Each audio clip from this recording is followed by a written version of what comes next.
You can't give away what you don't have. Now, it sounds ridiculous, but it's more than what meets the ear as you hear this. You can't give away what you don't have. People who are not good at giving away love can't give away love because they don't have it to give away. If I want to give you a dozen oranges, I can't give you those dozen oranges unless I go out and pick up 12 oranges someplace. Otherwise, all it is just empty rhetoric. And the same thing is true of virtually everything in your life. You can't give away love for others if you don't have love in here to give away. If what you have in here is contempt, if what you have in here is anger, if what you have in here is fear, then these are the things you're going to be giving away in your life. Don't allow your emotions to control you. If you don't discipline and contain your emotions, they will use you. Your mind goes on automatic. Weeds don't have to have any encouragement to grow. You don't have to water them. They don't have to get sunshine. They don't have to have fertile ground. They will grow through the cracks of a sidewalk. But if you want to grow orchids or roses or any kind of exotic flowers, there are special processes and procedures you must go through. You don't have to force yourself or motivate yourself to think negatively, to be depressed, to hate somebody, to want revenge, to want to get back at somebody, to beat yourself up over the head, to feel loaded with guilt. You don't have to make any effort to do that. You've got to be willing to harness your will. Your mind is on automatic. It will do that by itself. You've got to find ways to increase your sense of self-appreciation, because if you don't, you're bombarded with negative stuff every day that beats you down, and you will find yourself unconsciously engaged in self-destructive behavior. If you don't program yourself, life will program you. You got to get grounded. You got to train your mind to serve you. Just make up your mind. This is not going to control you. You have got to make a declaration. This is what you stand for. You're standing up for your dreams. You're standing up for peace of mind. You're standing up for health. You want it, and you're going to go all out to have it. It's not going to be easy. When you want to change, it's not easy. If it were in fact easy, everybody would do it. But if you're serious, you'll go all out and say, in spite of this, I'm in control here. I'm going to turn this situation around. I'm not going to sit back and moan and cry over what happened and what went wrong and who did what. I'm going to do something about this situation. Many years ago, I read a book by Terry Cole Whitaker. It was a classic. What you think of me is none of my business. Think of the amount of time that is wasted on negative energy, wondering what other people think of you. What they think of you really doesn't make any difference. It's what you think of you that makes a difference.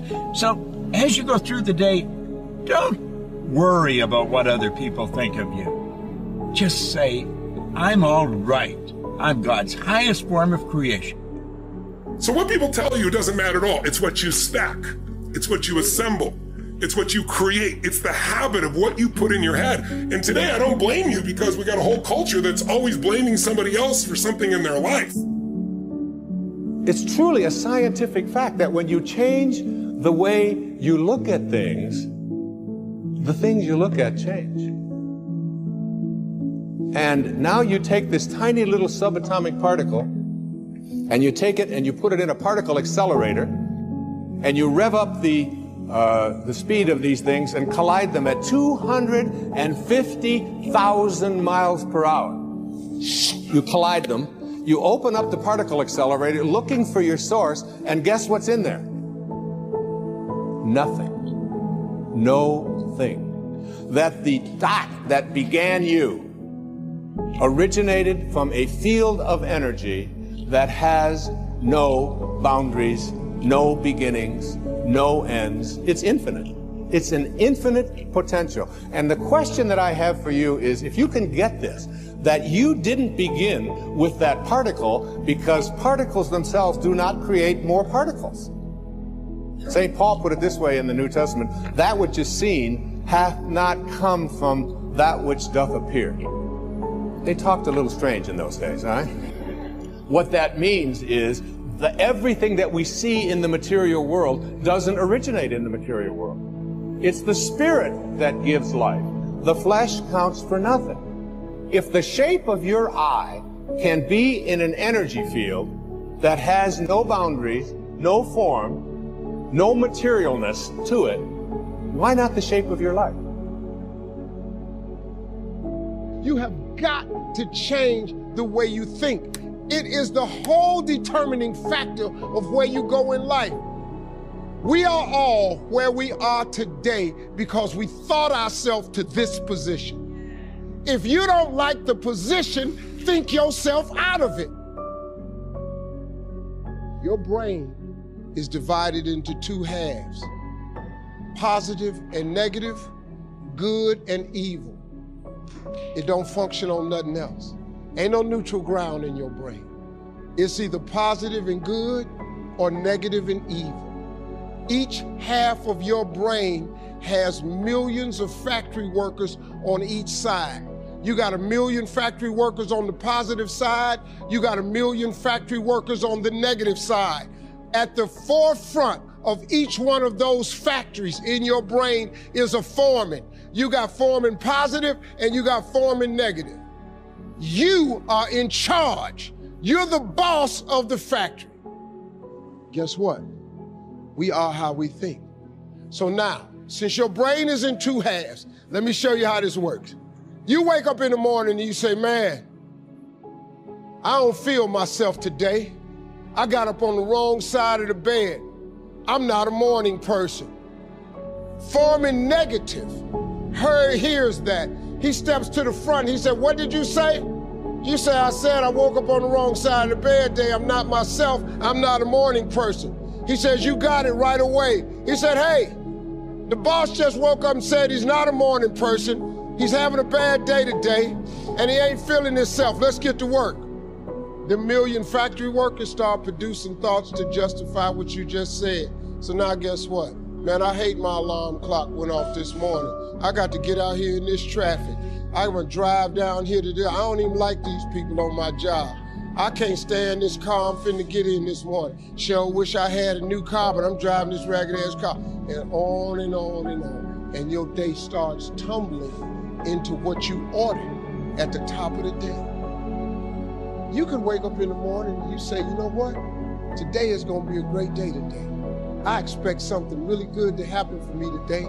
You said, what did you say? You say, I said I'm having a great day today. I expect something good to happen today. Foreman positive turns around and goes, all right, let me have your attention. Steve's having a great day today. He's expecting some wonderful things to happen. And man, let's get it going. And they start manufacturing thoughts. Same brain. Man, I can't wait to go to work today. It may not be the job I want, but at least I got a job. I'm so grateful I got a car to drive to work today. Hey man, at least I got a check coming in. I appreciate the fact that I don't have a car, but at least I can walk to the train. Man, this is gonna be great today. That's how your mind works 24/7. It never turns off. Change your attitude, you change your altitude. It all depends on how you look at it. Our lives are mostly affected by the way we think things are, not the way they are. The way we think they are affects us most. And Shoaff taught me that the mind is like a factory, a mental factory. And whatever you think about all day long pours ingredients into this mental factory. And that's what builds the economic, social, financial fabric of your life. As you think, so you become.